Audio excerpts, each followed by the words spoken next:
Lietuvos nacionalinė vartotojų federacija pristato atmintinę elektros energijos vartotojams. Kaip elektra atkeliauja iki mūsų namų? Pirma, didžioji dalis energijos Lietuvoje pagaminama šiluminėse elektrinėse, deginant gamtines dujas. Elektros energiją taip pat gamina hidroelektrinės, vėjo jėgainės, saulės energijos, atliekų deginimo ir kitos elektrinės, naudojančios atsinaujinančius energijos išteklius. Antra, pagaminta elektros energija patenka į aukštos įtampos perdavimo tinklą, kuriuo ji perduodama iki skirstomųjų tinklų. Mažų saulės jėgainių, vėjo elektrinių energija gali būti iš karto perduodama.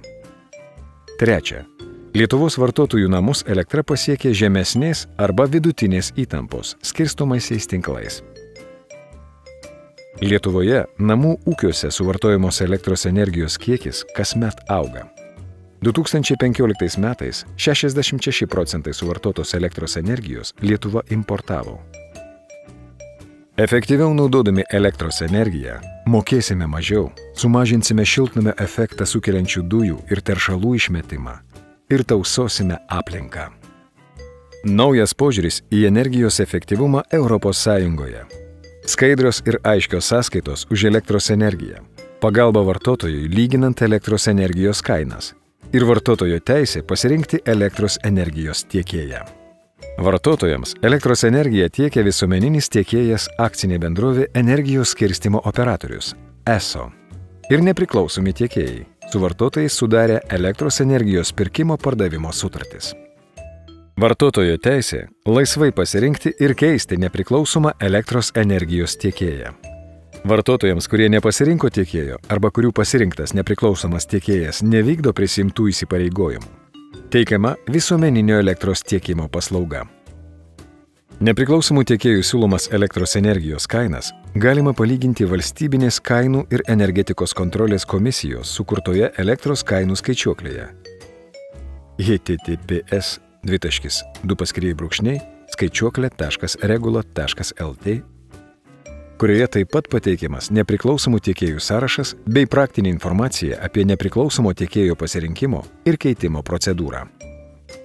Elektros energijos kaina gali lemti kliento pasirinkto elektros tiekėjo taikomą tiekimo paslaugos kainą nustatytą paslaugų sutartyje. Nepriklausomi elektros energijos tiekėjai veikia konkurencinėmis sąlygomis, todėl jų siūlomi kainų tarifai gali skirtis. Vartotojai, kurie naudojasi ESO paslaugomis, turi teisę pasikeisti elektros tarifo planą.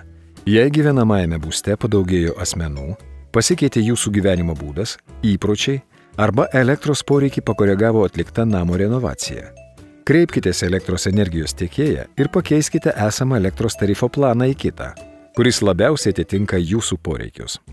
Pasirinkti labiausiai jūsų poreikius atitinkantį tarifo planą padės ESO parengta skaičiuoklė, kurią galite rasti svetainėje www.eso.lt. Vartotojo mokama suma už elektros energiją lygi elektros energijos tarifą padauginus iš sunaudotos elektros energijos kiekio. Šiuo metu buitiniai vartotojai Lietuvoje elektros energiją perka iš visuomeninio elektros energijos tiekėjo ESO, kuris tiekia elektros energiją visuomeninę kainą, nustatoma 6 kalendorinių mėnesių laikotarpiui. Energijos efektyvumo klasė. Ar A visada efektyviausia? Ženklinimas energijos efektyvumo klasėmis padeda vartotojams išsirinkti energetiškai efektyviausius prietaisus. Šiuo metu privalomas energijos efektyvumo ženklinimas nustatytas daugiau kaip 25 prekėms ar jų grupėms. Prietaisai, kuriuos galite rasti beveik kiekvieno vartotojo namuose, privalo atitikti minimalius energijos efektyvumo standartus. Šiuo metu efektyviausia energijos klasė žymima A++ ženklu. Tačiau ne visi buitiniai prietaisai gali būti tokie efektyvūs. Pavyzdžiui, net ir pačios efektyviausios orkaitės šiuo metu atitinka A++ energijos klasę. O ir šių yra tik vienetai, todėl sutaupyti padės ir A+ orkaitė.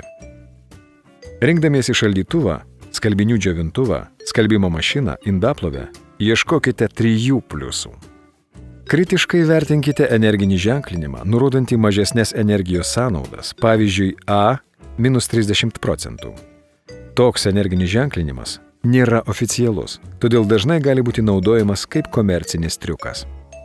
Kompiuteriai, kompiuterio monitoriai, spausdintuvai, kopijavimo aparatai neženklinami energijos efektyvumo klasėmis. Todėl taupesnius prietaisus atpažinti padės Energy Star ženklas. Šaldymo prietaisai namuose yra vieni didžiausių elektros energijos siurbikų.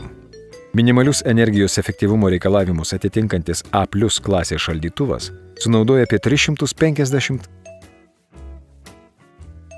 Tuo tarpu A++ klasės šaldytuvas vidutiniškai sunaudoja apie 150, 60% mažiau. Per 15 metų vartotojas pasirinkęs neefektyvų šaldytuvą veltui išvaistote elektros energijos už maždaug 360 €. Nepirkite didesnio šaldytuvo, nei jums reikia, juk elektros energijos reikia ir tuščioms lentynoms šaldyti. Pasirūpinkite, kad šaldytuve ir šaldiklyje būtų nustatyta optimali šaldymo temperatūra. Plius 3,5–5 laipsniai šaldytuve ir minus 18 laipsnių šaldiklyje.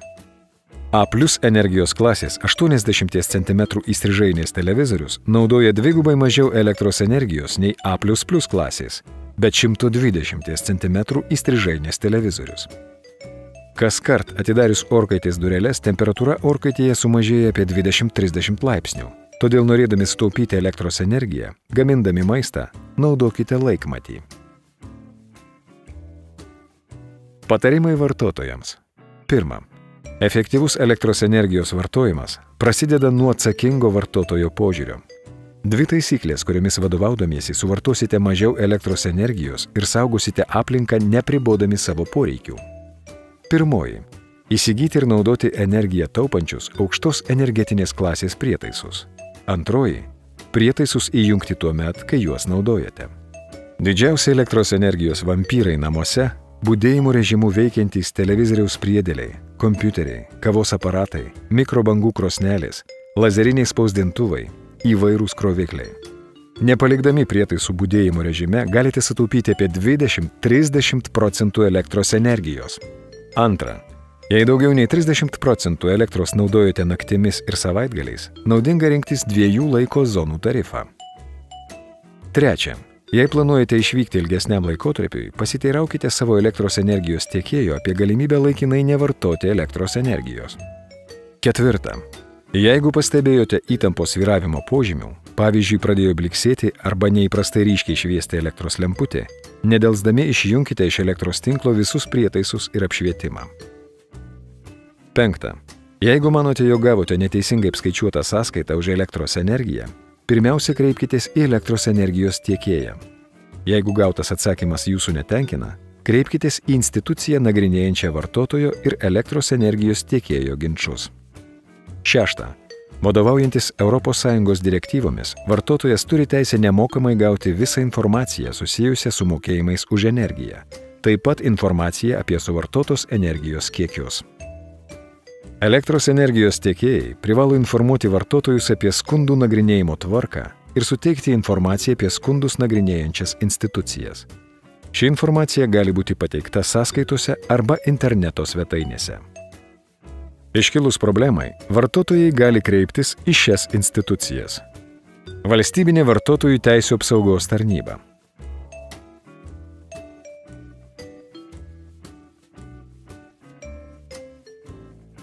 Valstybinė kainų ir energetikos kontrolės komisija.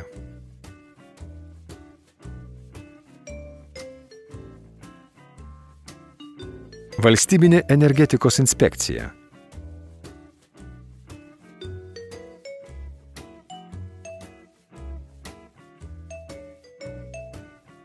Projekto rėmėjai. Projekto veiklos yra remiamos iš Lietuvos Respublikos valstybės biudžeto lėšų. Partneriai. Akcinė bendrovė Energijos skirstymo operatorius. Iniciatyva Tiek, kiek reikia. Valstybinė kainų ir energetikos kontrolės komisija. Valstybinė energetikos inspekcija prie Energetikos ministerijos. Lietuvos Respublikos energetikos ministerija. Daugiau naujienų vartotojams www.ekotop10.lt, www.vartotojųskundai.lt.